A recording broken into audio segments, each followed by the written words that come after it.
internasional gitu. Untuk penerbangan internasional mungkin 2 bulan sebelumnya kejual baru 3 kursi. Jadi penurunannya kerasa banget. Itu kayak kita crowded di angkasa ya. Itu bukan di angkasa, di langit-langit itu. Itu lagi sedikit loh. Itu lagi sedikit loh. Jadi ini situasinya ya lagi lagi seret kita bilang. Enggak gitu. Jadi lebih tidak kacau mungkin. Kalau bandaranya bangkrut, pesawat mau turun kemana ini? Penerbangan ini masih belum ada bukti bahwa ada orang tertular di pesawat. Jadi ini lagi diperdebatkan. Akankah Indonesia akan diramaikan dengan pasar travel fair lagi seperti dalam 3-4 tahun terakhir? Selamat datang di Survival Talk, Madam Chang TV. Sudah subscribe belum? Kalau belum silakan pencet dulu subscribe-nya. Seperti biasa, saya Rudi Papacang akan menghadirkan seorang yang sangat luar biasa yang memberikan inspirasi lahir dan batin pastinya. Seorang profesional aviation geek yang akan mengulik tuntas tentang bagaimana nasib dunia penerbangan pasca pandemi COVID-19 ini. Tapi yang paling penting untuk kita adalah apakah akan masih ada tiket-tiket murah untuk jalan-jalan, apakah juga akan masih ada travel fair setelah ini. Yuk kita ikutin pembicaraan. Halo Om Gary, selamat datang di Survival Talk Madam Chang TV. Salam bertahan hidup. Selamat sore Pak Pacang. Iya, senang banget. Terima kasih sudah menyempatin dan memberikan waktunya untuk kita ngobrol bersama-sama di Survival Talk. Om Gary, kalau di dunia aviation pasti banyak orang yang sudah mengenal Om Gary.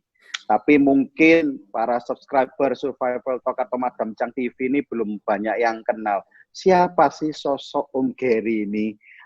Karena saya pun melihat titel-titelnya ini tidak banyak orang yang punya. Contohnya seperti professional aviation geek. Boleh dijelaskan Om Gary sebelum kita ngobrol lebih lanjut? Sebenarnya gini, saya asal usulnya tuh dari kecil memang senang penerbangan. Jadi hobi lah ya. Nah memang kalau di luar negeri kita bilang orang yang hobinya keterlaluan tuh geek kan. Jadi aviation geek tuh orang yang hobi penerbangan keterlaluan gitu. Cuman ya saya berusaha pelan-pelan mengkonversi itu dari hobi menjadi sebuah profesi gitu. Jadi makanya dibilang ini sebenarnya aviation geek yang jadi profesional istilahnya. Ini enak ya, hobi lihat pesawat, hobi mengamati pesawat, akhirnya hobi ini bisa, memberikan sesuatu ya. Ya bersyukurlah bisa gitu. Cuman ya memang bukan hal yang biasa memang. Jadi butuh extra effort di situ menjelaskan ke orang kita pahamnya apa. Karena kita bukan melalui yang dibilang jalur biasa untuk kayak begitu. Rada umum gitu ya. Iya. Kemudian saya juga melihat Om Gary ini adalah seorang aviation advocate ya Om ya. Jadi kalau yang banyak yang tahu saya sebagai pengamat penerbangan, jadi saya bukannya mengkritik mengkritik sembarangan, tapi bahwa semua kritikan dan apa yang saya bicarakan itu memang untuk advokasi kemajuan penerbangan, baik itu penerbangan ya kita tahu seperti biasa kayak maskapai, dan tapi juga yang namanya general aviation, yaitu pesawat-pesawat pribadi yang kecil-kecil, yang propeller, pesawat latih gitu. Saya ini pribadi adalah orang yang memang semenjak kecil juga selalu senang untuk naik pesawat, lihat pesawat sampai hari ini. Tapi belum menjadi seperti Om sampai senengnya itu benar-benar ngelontok di luar kepala gitu. Wah, Pemacang, kalau saya sih keterlaluan sih sebenarnya sih. Om berbicara dengan penerbangan nih di era pandemi COVID-19 ini. Ya. Gimana nasib industri aviation, Om? Ya, ini salah satu industri yang paling kepukul ya, karena disebarnya karena perjalanan orang yang cepat kemana-mana pakai pesawat. Cuman yang bikin ini jadi lebih parah adalah kemungkinan transmisi tanpa gejala. Penularan tanpa gejala. Ini yang benar-benar memvonis penerbangan gitu. Karena kalau kita lihat dari kalau kita lihat dari yang sebelumnya gitu, kayak dulu ada SARS, MERS. Yang paling parah sih MERS dulu, dalam arti ya sempat ada drop di aktivitas penerbangan khususnya di Asia. Tapi cepat karena penularannya hanya orang yang kena gejala. Nah, kalau jadi COVID ketahuan ini, ya siapa yang sakit. Ya, jadi ketahuan gitu. Ya, jadi kalau di bandara kita pasang thermoscanner ya ketahuan siapa yang demam, kita curiga dia kena, udah gitu aja gitu kan.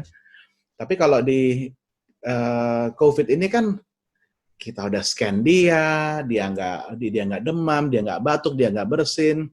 Tahu sampai rumah batuk-batuk, demam 3 hari, dites positif. Kita jadi mikir, terus orang yang di pesawat kemarin kena berapa orang, yang di bandara berapa orang. Gitu.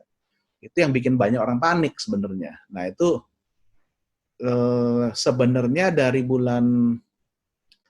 akhir Februari ya. Ini kalau saya ingat persisnya dari beberapa rekan di airline pada bilang di awal Maret itu jumlah booking penerbangan domestik itu sudah turun 30%. Padahal tuh masih belum heboh, itu tuh baru masih di bawah 6 kasus waktu itu. Ini kita itu bicara di spesifik Indonesia. Itu spesifik Indonesia, untuk domestik sudah turun 30%. Dan untuk terbang ke luar negeri, karena luar negeri sudah banyak, itu turun 70% forward bookingnya. Jadi bookingan yang dilakukan orang hingga awal Maret, akhir Februari, untuk penerbangan dari untuk penerbangan dari akhir Februari sampai akhir Juni ini. Jadi itu outlook-nya pun sudah turun. Jadi bookingannya ibaratnya yang biasanya mungkin berapa bulan, mungkin 20 kursi kejual gitu. Untuk penerbangan internasional mungkin 2 bulan sebelumnya kejual baru 3 kursi gitu. Jadi penurunannya kerasa banget, dan itu benar-benar catching industri ini by surprise ya. Jadi banyak yang kaget, dan banyak maskapai yang nggak siap juga gitu. Karena kembali lagi semuanya berharap ini palingan kayak SARS. SARS itu 3 bulan kita udah reach bottom. Ini dari Januari sekarang udah masuk ke bulan ke-6 ini. Di beberapa region di dunia kita belum reach the bottom. Karena mungkin juga pengaruhnya gini, saya berpikirnya gini Om, mungkin correct me kalau saya berpikirnya kurang tepat. Mungkin kalau ini kejadiannya kira-kira 20 atau 30 tahun yang lalu, COVID-19-nya itu terjadi 30 tahun yang lalu, mungkin tidak akan semudah tersebar seperti ini ya, karena tambah ke sini sampai awal tahun 2020 sampai tahun 2020, begitu mudahnya orang untuk berpindah dari satu tempat ke tempat yang lain, hopping-nya itu juga lebih mudah, dan biayanya murah. Ini membuat orang traveling kemana-mana ini akhirnya betul. Benar ya Om ya?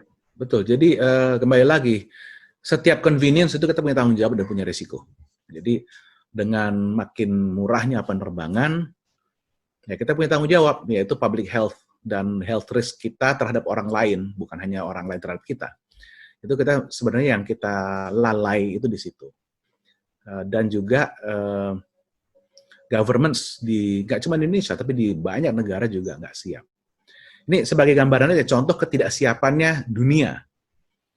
Kita sejak kejadian SARS, kita udah mikir-mikir, nih apa yang kita bisa pasang di bandara-bandara kita untuk menjaring kasus-kasus.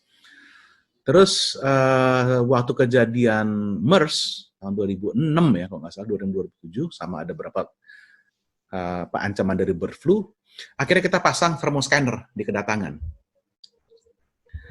Jujur aja, saya sendiri sempat ngetawain bandara. Kamu ngapain pasang gitu, ditayangin kok ke orang-orang yang lewat. Gitu.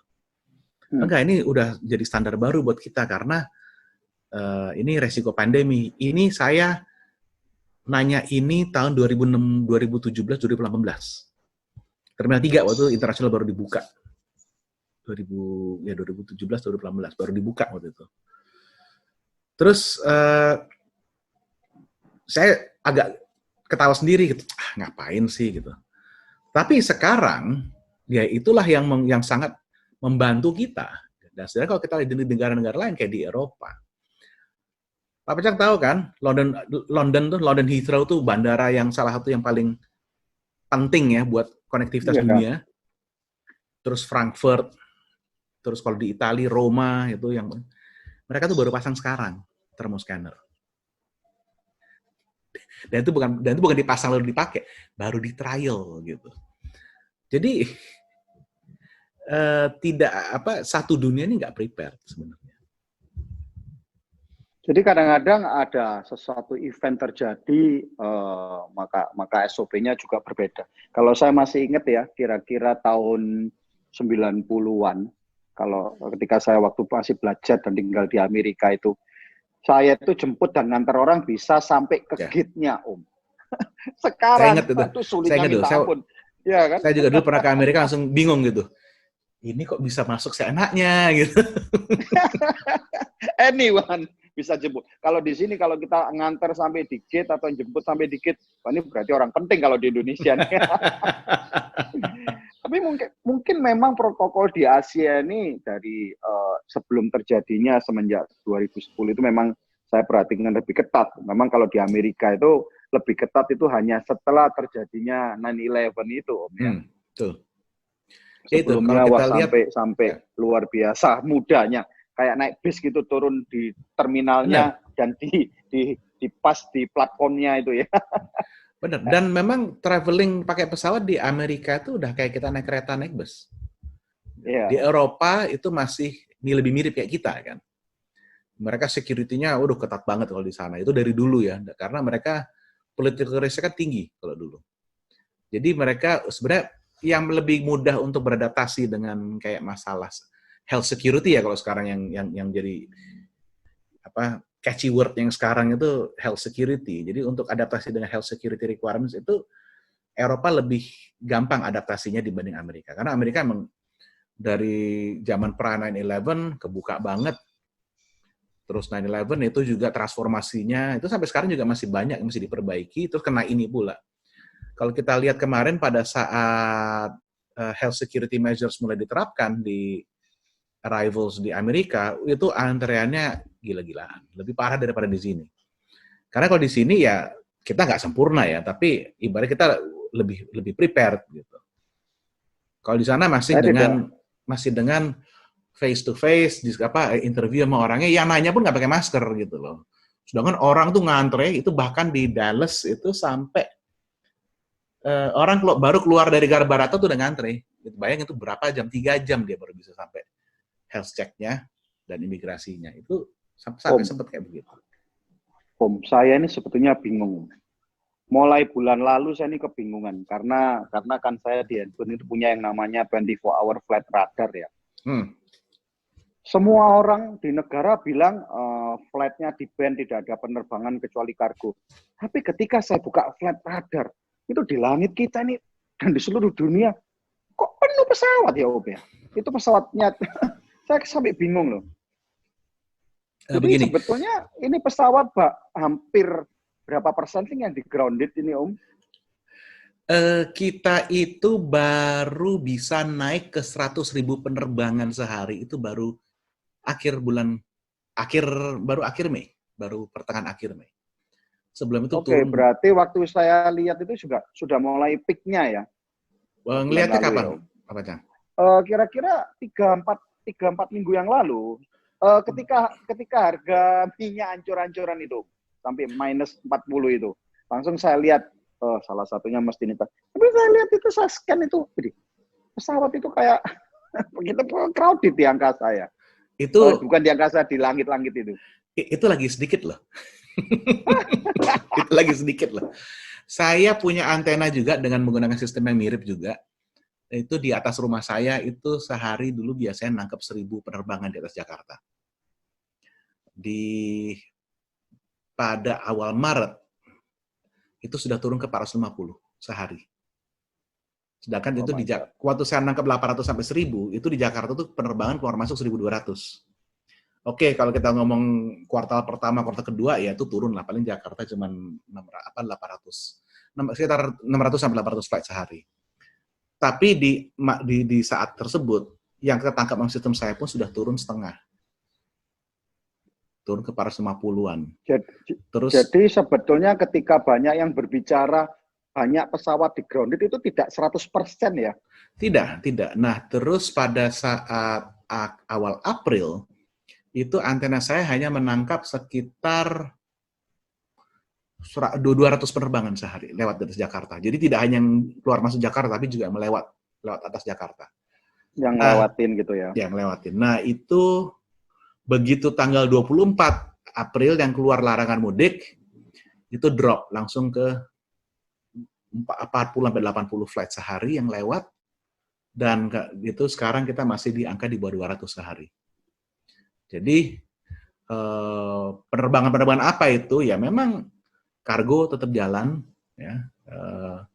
Penerbangan overflying ke Australia itu tetap jalan, penerbangan repatriasi baik dari Indonesia atau memulangkan orang ke Indonesia itu masih jalan, dan itu pelan-pelan dilakukan. Jadi tidak 100% di grounded. Oke. Cuman angkanya masih sedikit sekali gitu. Wih, saya bayangkan di atas itu ya, crowded-nya bagaimana gitu, yang ngaturnya, traffic controllernya dan semuanya. Jadi kadang-kadang lebih baik nggak tahu daripada bingung. In a way, In a way, iya. Saya pernah naik pesawat itu, pernah pulang dari Surabaya, dari mana saya nyesel, saya tahu banyak. Karena itu tahun 2001 itu, nggak salah. Pesawatnya sangat bermasalah. Tahun 2000. Pesawat sangat bermasalah, dan waktu itu masih zaman banyak yang bandel gitu, dipaksakan. Ya udah, saya ambil fotonya, ini kejadiannya gini. Orang maskapai bilang, oh nggak apa-apa gitu. Kemudian saya ketemu orang dari pabrik pesawatnya berapa hari kemudian untuk tipe pesawat itu. Saya kasih lihat foto, ini gimana nih? Dia nanya, kejadian gimana? Saya ceritain gini. Dia ngomongin cuma satu dengan logatnya dia. Ya, ketahuan lah tipe pesawatnya. Jerry, you are very lucky to be alive. Dah, ngomong kayak gitu aja. Oh, Anda beruntung tidak? Oke, disitulah saya nyesel, saya tahu banyak. and please fly again.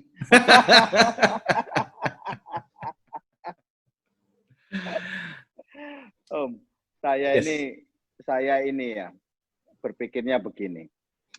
Kalau yang namanya pesawat terbang itu kan salah satu perusahaan transportasi yang kalau di grounded biasanya kan kalau di darat atau seperti tracking kan gampang, semua di poolnya sendiri, atau taksi nggak jalan semua ditarik di perusahaannya sendiri, ada poolnya. Nah, tapi saya ini berpikir begini loh, kalau pesawat terbang ini di headquarternya di mana dia ini kan juga nggak punya gudang atau hanggar untuk menyimpan pesawat yang begitu banyak. Itu kalau di grounded parkirnya di mana itu Om ya? Ya di bandara yang ada gitu. Contoh kalau kita kalau di bandara yang ada, kemudian pertanyaannya begini Om, itu bayar atau enggak ya? Karena yang saya tahu taxing aja kan bayarnya cukup mahal ya, hitung jam-jaman begitu ya Om ya. Itu parkir itu bayar dan itu dihitung jam-jaman. Cuman kalau untuk parkir jangka panjang itu ada rate khusus yang jauh lebih murah. Nah, itu kita lihat ya, nggak usah jauh-jauh gitu. Kita lihat di Soekarno-Hatta, kita lihat di Juanda, itu penuh dengan pesawat yang parkir yang tidak terbang. Kalau di luar negeri, itu mereka ada bandara-bandara yang memang dibikin khusus buat penampungan. Jadi mereka dikirim ke bandara-bandara penampungan. Bandara-bandara yang lebih kecil begitu ya, Om? Mungkin. Ya, bandara-bandara yang nggak sibuk, tapi punya area yang luas. Nah, itu dikirim ke sana. Singapore Airlines kirim beberapa pesawatnya ke Alice Springs di Australia. Yang bakal di store lebih. Pesawat yang mereka perkirakan akan tidak digunakan lebih lama. Jadi kalau misalnya mereka nanti mulai terbang lagi, itu pesawat yang mungkin masih belum diterbangin, yaitu diterbangin ke Australia untuk disimpan. Itu sempat ada A380, 777-300 IR yang gede juga dikirim ke sana. Dan itu kita nonton di flight radar tuh, ngeliat tuh berbondong-bondong gitu. Satu malam sekitar 6 berangkat, besoknya lagi 6 lagi berangkat gitu. Itu ya itulah yang kejadian sekarang gitu. Gimana? Berangkat kosong itu. Berangkat kosong. Karena tujuannya hanya parkir ya. Ya tujuannya hanya untuk parkir. Itu berangkat kosong. Itu ya itu cuma biaya aja, itu gak ada yang bayar itu udah. Sedih itu. Coba kalau bisa sekalian bawa kargo itu ya, lumayan Om. Nah gitu. Kalau yang buat bawa kargo ya bolak-balik, karena bawa kargo dua arah. Jadi kargo ini sekarang masih terbang bawa alat-alat kesehatan dan juga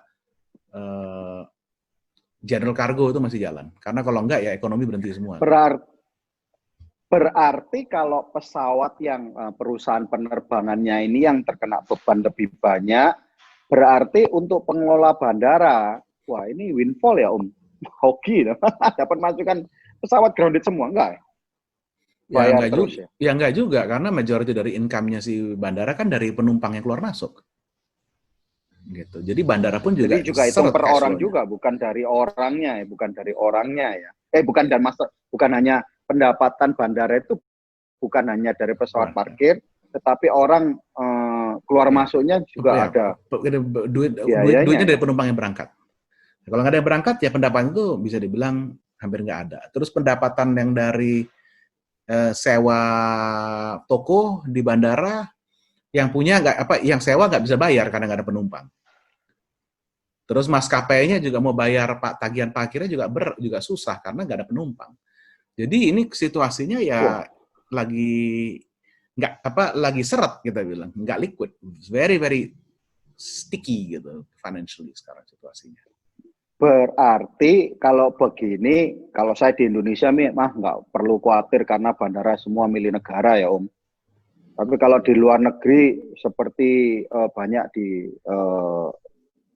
Inggris, di Amerika kan banyak juga bandara itu yang milik private company itu bisa bangkrut juga nggak Om ya? Seperti Heathrow kalau nggak salah itu private owned ya Om? Sudah. Kalau di Inggris semuanya sudah privately owned. Malah yang state owned yang bisa kecil. Bangkrut nggak ya? Bisa, cuman kemungkinan dia bangkrut itu kecil karena asetnya dia kan yang aset utama dia tanahnya itu. Jadi selama mereka bisa mendapatkan financing yang bisa di-cover oleh expected future cash flow mereka, saya rasa itu tidak masalah. Nah, memang tentu akan sangat lebih bagus kalau dibantu dengan bantuan dari pemerintah. Tapi bantuan dari pemerintah ini juga kontroversial karena ngasih uangnya langsung juga mungkin tidak tepat, tapi mungkin yang tepat adalah memberikan fasilitas kredit yang murah atau sangat murah bagi mereka-mereka ini. Bandara, maskapai, gitu-gitu itu butuh gitu. Sebetulnya kalau ketika kita ngobrol menjadi lebih terbuka lagi dengan Om Gary ini, membuat saya ini lebih merasa, waduh, meskipun pandemi ini menghantam sangat luar biasa, tapi rasa-rasanya Indonesia masih lebih aman kok, karena lebih banyak perusahaan negara yang pegang gitu ya, jadi lebih tidak kacau mungkin. kalau bandaranya bangkrut, pesawat mau turun kemana ini? Ini kita jujur, ini kondisinya sebenarnya sudah sangat mengkhawatirkan kalau untuk di penerbangan. Mungkin bandara masih bisa masih aman lah karena hampir semuanya itu milik negara, baik langsung ataupun melalui BUMN. Tetapi ini maskapai ini nih, mereka rata-rata itu cash flow-nya kan spare cash mereka cuma 3-6 bulan untuk menutup biaya operasinya. Kalau tanpa pendapatan ya mulai dari bulan Juli, akhir Juni, bulan Juli sampai September ini adalah waktu yang rawan sekali. Makanya di krusial ya, karena udah 3 bulan sekali. Lewat ini sudah ya. Krusial sekali. Ini makanya dilema bagi pemerintah. Karena kita lihat sektor pariwisata dan hospitality industry aja sekarang sudah diprediksi kerugiannya tahun ini di Indonesia saja itu $10 miliar. 10 miliar dolar. Kita nggak tahu nanti berapa yang akan survive dari pandemi ini. Itu Om Gary sendiri khawatir nggak Om? Pribadi Om? Jujur khawatir. Ya saya tetap optimis, tapi kalau dibilang saya nggak khawatir ya itu bohong. Karena begini, makin cepat kita bisa bereskan masalah pandemi ini, lebih bagus. Makin cepat ini bisa lewat, chance survival dari ekonomi kita lebih bagus. Makin lama ini drag on, masalahnya adalah nanti begitu pulih, kita akan pulih di angka berapa dari aktivitas kita sebelumnya. Cina orang nggak pada bilang, Cina pulih. Ya tapi Cina pun hanya baru bisa recover 90%, belum bisa 100%. Jangan kita kira 10%, kita cuma rugi 10%. Kita bisa bayangin kalau 10% itu artinya berapa bisnis yang tutup, berapa karyawan yang kehilangan pekerjaan, itu jutaan. Ini yang sangat mengkhawatirkan. Makanya ini buat yang di penerbangan ini kondisi sekarang sangat dilematis. Di satu sisi kita butuh terbang, kita butuh orang jalan. Kalau enggak, kita pada bangkrut semua. Tapi di sisi lain juga, kalau kita bukain bebas pun orang nggak mau jalan kok, takut karena masih wabah. Kalau kita lihat contohnya di bulan Maret sebelum ada PSBB, local demand-nya turun kok 30%. Apalagi kalau dengan sekarang, kalau besok kita buka bebas pun, paling 1 bulan ke depan cuma recover sampai 50%. Itu udah bagus banget gitu loh. Mungkin 6 bulan masih baru 70%. Kalau kurvanya kita masih naik terus untuk dari sisi kasus active cases-nya.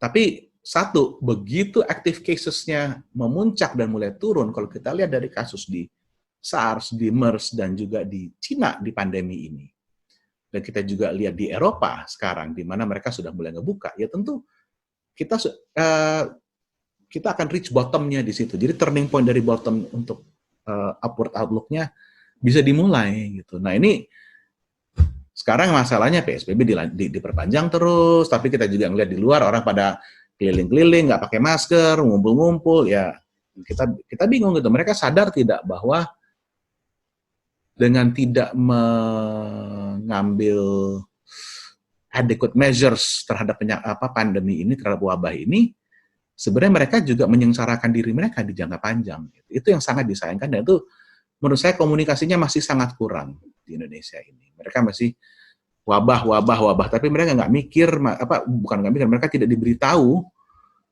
kalau kita nurut, ini makin cepat kita selesai. Kalau makin cepat kita selesai, damage terhadap ekonomi kita ini masih nggak akan separah kalau kalian tidak patuh. Nah, ini saya khawatir, jujur aja, ini bulan Juli ini sudah ada resiko satu maskapai tutup. Sudah ada resiko satu maskapai tutup. Internasional di Indonesia. Maksudnya di luar negeri, di Indonesia. Di Indonesia. By September mungkin kita akan ada 2 atau 3 lagi yang tutup. Kalau kondisinya masih seperti ini. Jadi kembali lagi, ya saya sih optimis ya kita akan recover, dan saya lihat karena domestic market kita besar ya, recovery kita akan jauh lebih bagus daripada negara-negara yang domestic marketnya lebih kecil. Tetapi ya if I'm not worried, I'll be lying. Nah, gitu aja. Sekarang ini saya tadi pagi ini berpikir nanti ngobrol apa ya sama Om Gary ini. Saya ada kepikir begini loh. Mungkin saat sekarang ini yang paling parah mungkin seperti Eropa yang semua dia punya infrastruktur railway-nya sangat begitu bagus, ya, dan cepat mungkin ya. Dan kemudian dengan protokol kesehatan yang sangat rumit, mungkin juga akan memperparah ya untuk kembalinya orang mau terbang lagi. Harus ke bandara berapa jam, sedangkan akhirnya flying time-nya, jarak tempuhnya bisa lebih cepat, tetapi kalau di total, jauh lebih convenience naik kereta api sekarang. Jadi bahkan sekarang ini industri penerbangan ini bukan hanya diancam oleh perilaku karena batasan-batasan peraturan, tapi perilaku yang switching ya, Om ya.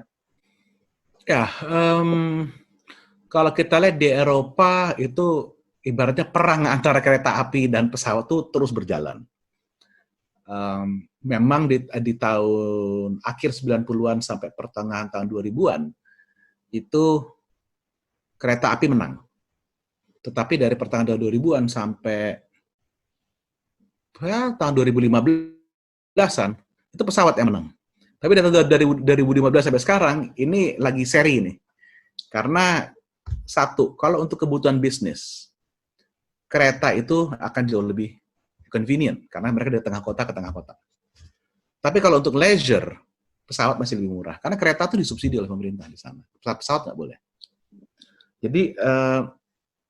Jadi tentu akan ada perang ini antara kereta dan pesawat akan terus terjadi. Tapi dengan wabah ini, tentu kereta pun juga akan kena masalah health protocols.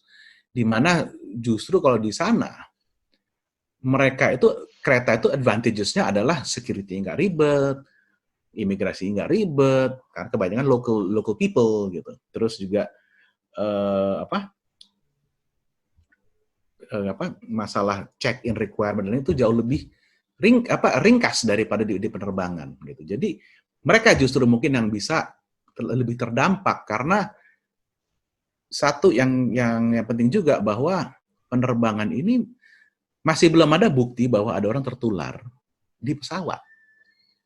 Jadi ini lagi diperdebatkan sekarang antara IATA, ICAO, IATA Asosiasi Airline Dunia.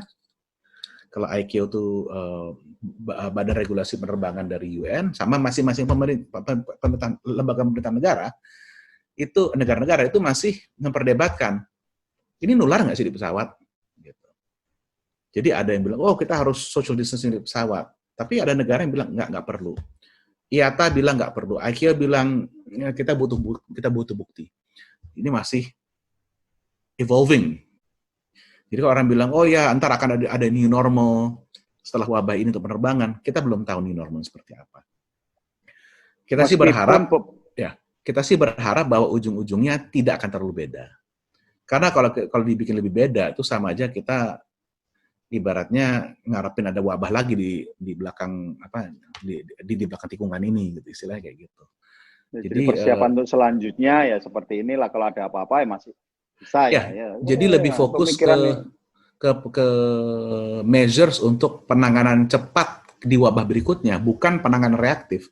Kalau kita semua measures yang ada sekarang ini penanganan reaktif. Jadi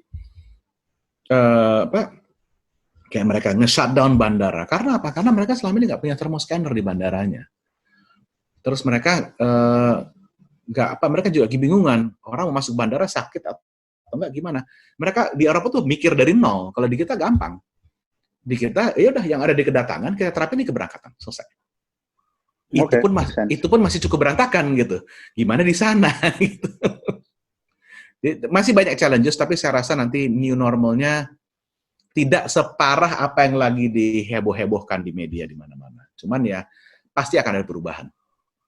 Kalau saya baca sepintas ini dari ICAO, International Civil Aviation Organization, ini kerugiannya kan sudah sampai begitu luar biasa ya, sekitar 70 triliun gitu. Nah, berarti yang kalau orang sudah kehilangan seperti ini, perusahaan-perusahaan ini, jadi yang lebih aman atau yang mati duluan ini yang budget airline atau yang full service? Dalam keadaan seperti nanti ke depannya begitu. Kalau saya lihat bukan masalah dia budget airline atau full service. Kita bagi ke beberapa fase ya. Pertama, survival mode-nya dulu. Survival mode-nya siapa yang keuangannya paling sehat pada saat ini. Itu tentu. Nanti ke depannya, yang akan recover duluan itu adalah business travel, bukan leisure travel. Business travel ini tergantung dengan kekuatan pasar domestik dia dan pasar regional dia. Lalu juga brand ini selama ini segmennya apa? Bisnis atau leisure? Jadi yang lebih business oriented itu kemungkinan akan bisa lebih survive di jangka pendek ke menengah dibanding sama mereka-mereka yang sangat tergantung dengan leisure. Tapi tapi nanti kemudiannya airline-airline yang lebih efisien rata-rata adalah budget carriers yang meng-cater untuk turis, itu yang lebih efisien. Jadi kembali lagi, ini tergantung dengan seberapa cepatnya setiap maskapai bisa beradaptasi. Jadi meskipun, ya sorry Om. Ya, kalau di Eropa, maskapai bisnis pun sudah mulai beradaptasi dengan bisa nggak kita menjadi lebih efisien kayak LCC, tapi kita masih cater ke core market kita itu business travelers. Dan itu terjadi.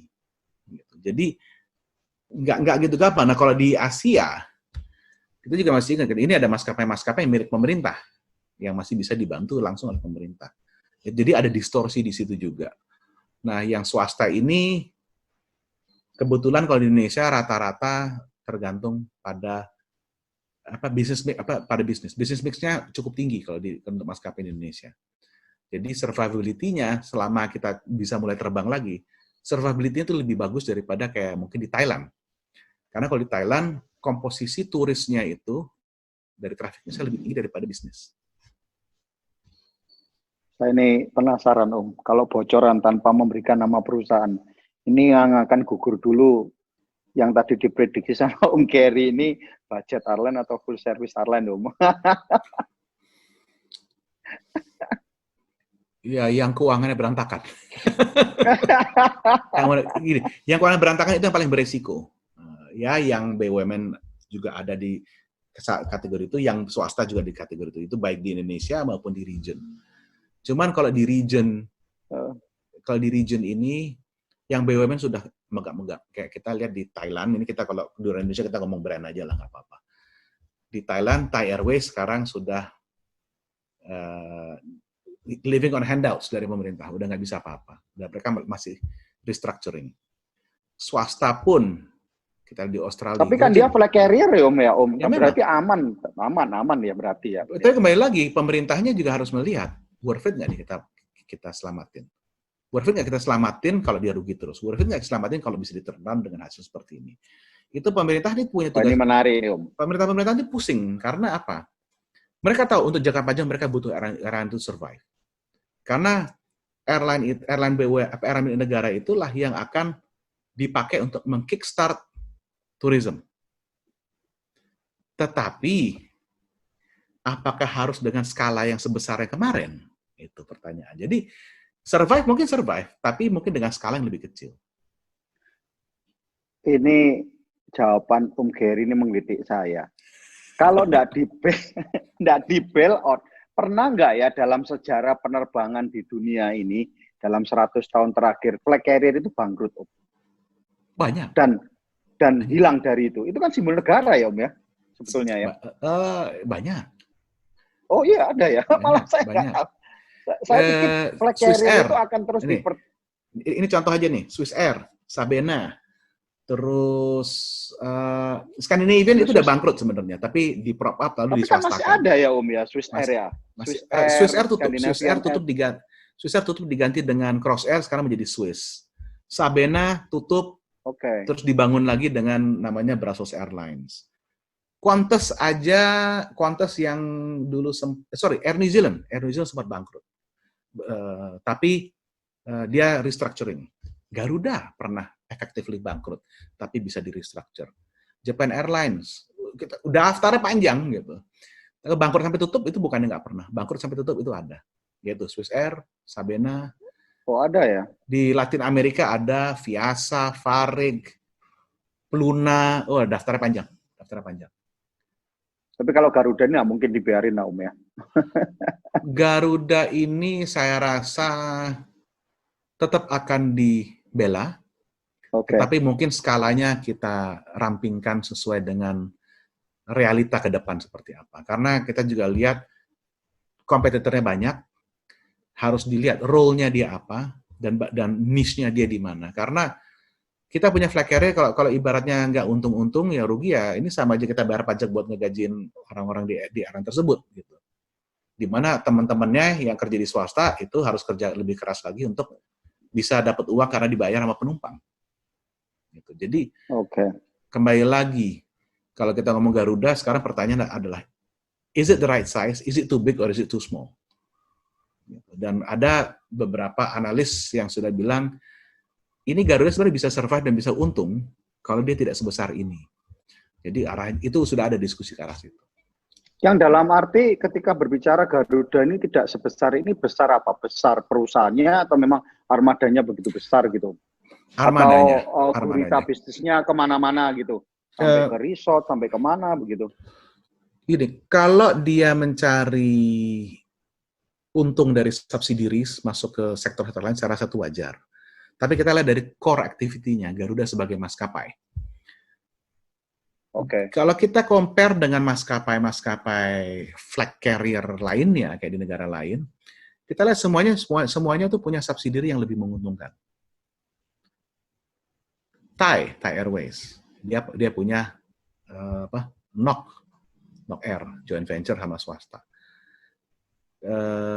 Qantas ada si siapa namanya si Jetstar.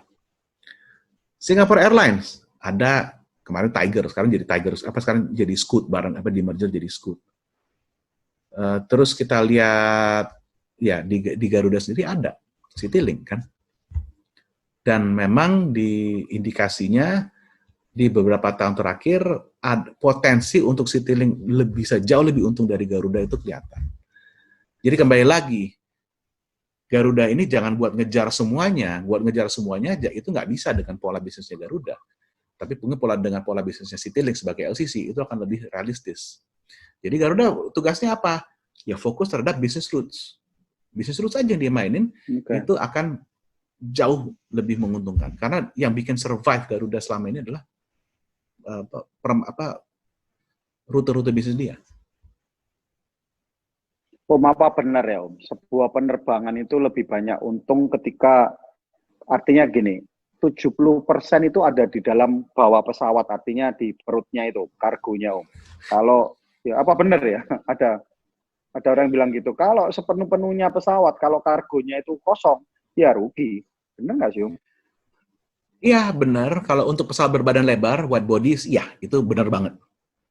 Wide bodies itu tidak akan bisa untung kalau kita hanya jualan tiket ekonomi.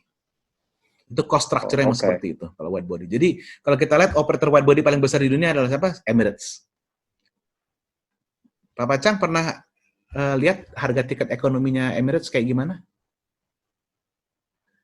Itu murah banget. Artinya murah atau enggak gitu ya? Murah banget. Murah banget. Murah banget. Sampai saya hitung-hitung, ini mereka nggak break even. Jadi per kursinya itu tuh dijual dengan harga itu mereka nggak untung. Mereka cari uangnya dari mana? Mereka cari uang dari first class, business class, dan kargo. Terus ekonominya buat apa? Kalau Emirates tuh kelas ekonomi apa? Buat bikin owner kompetitor. Jadi pantesan ya kalau mau nunggu yang namanya Emirates Air, bisnis kelasnya datang promosi itu, aduh cek lamanya atau jarang-jarang. Mahal, salah satu yang termahal ya. Ya, tapi begitu lihat ekonominya, murah meriah. Iya. Ya, karena itu, jadi dia paham betul bahwa kalau di wide body operations mau untung itu harus premium cabins, yaitu business class, first class. Sebenarnya untungnya di business class ya, sama juga di ekonomi, di kargo. Nah, kalau untuk pesawat berbadan kecil kayak Airbus A320, Boeing 737 yang kita pakai di domestik, harga kita bisa untung dengan hanya penumpang. Tetapi itu berat gitu. Dengan ditambah kargo itu jauh membantu. Tapi bukannya tidak mungkin. Kalau kita ngomong di wide body, ekonomi saja tuh almost impossible. Tapi kalau di narrow body, ekonomi saja tuh mungkin. Tapi kalau ada ekonomi plus kargo, itu akan jauh lebih tenang. Saya ini kalau ngobrol penerbangan, saya ini juga hobi terbang, senang jalan-jalan, rasanya banyak. Tapi saya mencoba tak batasin 3 terakhir aja Om ya, yang mau didiskusikan mungkin sebelum penuh. Yang satu, ini yang tidak ada hubungannya sebetulnya dengan keadaan sekarang. Ini yang paling ringan mungkin. Ini pengalaman pribadi. Saya itu bingung loh, kalau saya itu terbang dari Surabaya ke Bali, dalam keadaan normal ya biasanya, saya nunggu bagasi itu bisa minimal 30 menit sampai 45 menit. Itu naik penerbangan Garuda. Oke. Kemudian saya pernah sekali, beberapa bulan yang lalu, baru pertama kali saya dari Singapura, naik Scoot, karena saya harus terbang pagi, tidak ada penerbangan kecuali Scoot. Saya belum sampai di beltnya, baggage saya sudah keluar. Nah, wah ya, kok bisa begini? Apa karena ini penerbangan dari luar negeri dan kemudian ini adalah budget airline, semuanya harus cepat. Tapi logikanya yang satu flag carrier, yang satu budget airline. Kenapa saya harus menunggu bagasi itu? Kalau setiap kali saya dari Surabaya kalau ke Bali, naik Garuda atau Citylink, itu nunggunya minimal 30 menit itu di depan beltnya itu. Why, Om? Kalau Bali memang agak susah ya, karena dia bentuk layout bandaranya itu belum ideal. Jadi dengan terminal baru untuk internasional oke, tapi untuk domestik masih belum ideal. Ini kita masih dalam fase renovasi. Jadi tentu delays akan terjadi. Tapi kembali lagi itu semua tergantung dari beberapa hal. Infrastruktur di bandaranya, apakah dia punya baggage handling system atau tidak. Kedua, dari pesawat sampai ke tempat naruh bagasinya untuk di beltnya untuk bisa sampai keluar di baggage claim, itu berapa jauh. Dan ketiga, staff ground handlingnya seberapa sigap. Nah, justru kalau mau tahu, rekor paling cepat saya menengahi bagasi, Pak Pacang tahu nggak di bandara mana? Paling cepat bagasi saya. Bukan. Surabaya. Oh. Surabaya, terminal yang di utara, terminal 1. Saya baru turun dari pesawat, jalan kaki, turun, ke WC dulu, baru keluar WC, turun ke bawah, tasnya udah keluar. Itu rekor. Oh. Memang, tapi kembali lagi karena dia bukan pakai baggage handling system, itu sangat tergantung dengan kesigapan si ground handling staff-nya. Gimana, Pak Pacang? Konsisten artinya setiap ke Surabaya kita sampai di bel dan koper sudah keluar begitu? Rata-rata kalau saya di Surabaya itu lebih cepat dari bandara lain di Indonesia. Oke. Jadi kembali lagi, culture di ground staff-nya di bandara itu seperti apa? Terus ground staff timnya seperti apa? Terus layout bandara seperti apa? Kayak Soekarno-Hatta gitu. Soekarno-Hatta modern, Terminal 3 bagus. Tapi kenapa bagasi masih lama? Ya karena memang baggage handling system yang kita pakai bukan yang paling cepat. Tetapi kalau saya turun di Terminal 3, saya tahu ini paling nggak saya nunggu 15-20 menit. Hampir nggak pernah saya nunggu ambil lebih 30 menit, dan hampir nggak pernah saya nunggu kurang dari 5 menit, kurang dari 10 menit. Ya, segitu aja. Gitu. Oke, berarti ini bukan karena dari maskapai atau ground handlingnya, tetapi memang dari infrastrukturnya yang membuat kalau penerbangan lokal ke Bali itu bikin lama ya. Ya, ini kan masih dalam pengembangan tahap terakhir kalau di Bali untuk terminal domestiknya. Jadi ya sampai itu selesai ya tentu akan ada hiccups. Tapi ya mereka juga tetap ngejar targetnya. Mereka punya target tidak boleh lebih dari berapa menit itu bagasi keluar. Itu ada di kemudian mungkin yang terakhir pertanyaannya, tapi jawabannya mungkin juga bisa banyak. Terakhir saya juga salah satu orang yang ikut travel fair dan beli tiket pesawat dan sekarang dalam proses refund begitu. Artinya kemarin wah, itu kan. Ini setengah jam lagi nih. Tapi saya nggak menuju ke refund-nya kok, Om. Tapi artinya, akankah Indonesia akan diramaikan dengan pasar travel fair lagi seperti dalam 3-4 tahun terakhir yang income-nya sangat luar biasa, penerbangan-penerbangan seperti Qatar, Singapore Airlines. Wah, dia berjaya di travel fair-nya sangat luar biasa sekali. Travel fair saya dengar pernah mencapai berapa? Hampir 1 triliun atau berapa ratus. Saya sampai bingung masa iya sih jual dalam weekend sampai bisa berapa ratus miliar gitu loh. Yang di awal-awal katanya pernah sampai 1 triliun jual tiket ini. Apa benar sih, Om? Bisa. Begini, kita lihat ya. Orang yang gini, di Indonesia ini orang sudah mulai pindah dari culture kalau dulu beli 2-3 hari sebelum berangkat, sekarang kebeli 1 minggu, 2 minggu, bahkan beberapa bulan, bahkan 6 bulan ke depan. Jadi kita bisa bayangin ada berapa orang sekarang, ada berapa orang sekarang yang sudah beli tiket, ketahan nggak bisa berangkat, dan dia tetap ingin berangkat. Dan tipe-tipe orang inilah yang nanti akan meng-kickstart pariwisata, tourism fair, travel fair tadi. Mereka lah yang akan melead recovery dari sisi konsumen. Jadi, apakah itu akan terjadi? Saya yakin ya. Tapi kembali lagi, apakah akan senilai yang dulu? Itu yang jadi pertanyaan. Saya rasa itu untuk setahun ke depan, kalau kita berharap bisa melebihi angka sebelumnya, itu kita nggak realistis. Tapi karena saya hampir setiap travel fair itu saya ikut datang, senang lihat-lihat rame. Tetapi travel fair yang terakhir itu, sepi sekali gitu ya. Nah, artinya dalam waktu dekat ini, mungkin kalau travel sudah ada pelonggaran dari pemerintah dan di luar negeri, Akankah ada tiket yang murah lagi seperti travel fair untuk buy forward begitu, Om? Pasti. Pasti ya? Pasti. Prediksinya sekarang itu di short term, iya. Tapi kembali lagi di medium ke long term, sepertinya akan ada adjustment. Jadi berarti tiketnya bisa lebih murah nggak, Om? Karena kan mereka ini karena juga salah satu murah itu kan karena dari biaya fuel-nya juga lebih murah, mungkin juga karena untuk encourage orang untuk travel, dia pakai strategi harganya jangan tinggi-tinggi dulu. Atau karena dengan physical distancing, jadi tidak bisa kapasitas full, ya bebannya kita harus nanggung kursi kosong itu, sehingga akhirnya kita beli tiket mahal juga. Kalau prediksi saya, social distancing di pesawat itu nggak akan mungkin. Industri ini nggak akan sustain itu, tidak akan sustain itu. Itu kita harus cari cara lain untuk menggantikan kebutuhan social distancing di pesawat. Kalau kita bisa menemukan itu, ya kita bisa balik ke harga tiket seperti dulu. Saya yakin itu. Kembali lagi, ini yang lagi kerja keras sekarang kita cari. Kita gantinya pakai apa?